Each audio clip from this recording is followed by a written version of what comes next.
नमस्कार दोस्तों। आज हम बात करने वाले हैं मॉर्गन हाउसल की मशहूर किताब द साइकोलॉजी ऑफ मनी के बारे में। ये किताब हमें ये सिखाती है कि पैसे में सफलता का संबंध सिर्फ ज्यादा कमाने, तेज दिमाग या जटिल गणनाओं से नहीं है, बल्कि हमारे व्यवहार, बिहेवियर से है। 1. पैसा और व्यवहार। किताब कहती है कि लोग पैसों से जुड़े फैसले तर्क से नहीं, भावनाओं से लेते हैं। हर इंसान का पैसों के प्रति नजरिया उसके बचपन, अनुभव और परिस्थितियों से बनता है। इसलिए जो फैसला आपके लिए सही है, वही दूसरे के लिए गलत हो सकता है। 2. अमीर दिखना और अमीर होना अलग है।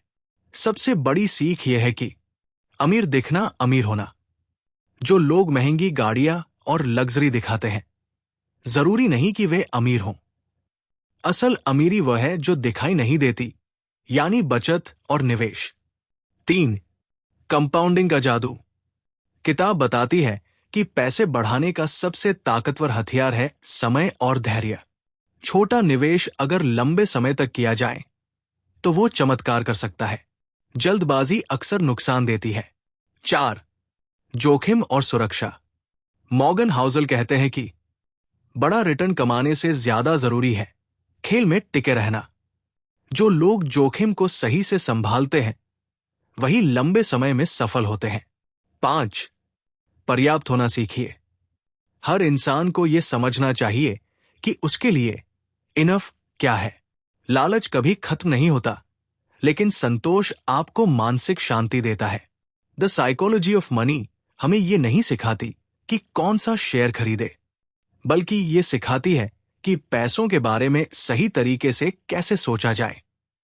पैसा हम सब कमाते हैं, लेकिन बहुत कम लोग उसे सही तरीके से समझते हैं। ये किताब कहती है, पैसों में सफलता ज्यादा ज्ञान या गणित से नहीं, व्यवहार से आती है। हर इंसान पैसों के फैसले अपने अनुभवों के आधार पर लेता है। इसलिए जो तरीका किसी एक के लिए सही है, वही दूसरे के लिए गलत हो सकता है। किताब की सबसे बड़ी सीख, अमीर दिखना और अमीर होना दो अलग बातें हैं। महंगी गाड़ी, बड़ा घर आपको अमीर नहीं बनाते। असली अमीरी है बचत और निवेश। एक और जरूरी बात, कंपाउंडिंग। अगर आप थोड़ा थोड़ा निवेश लंबे समय तक करते हैं, तो समय आपके लिए पैसा बनाता है। जल्दबाजी अक्सर नुकसान देती है। किताब यह भी कहती है, ज्यादा रिटर्न के पीछे भागने से बेहतर है जोखिम को संभालना। जो लोग खेल में टिके रहते हैं, वही जीतते हैं।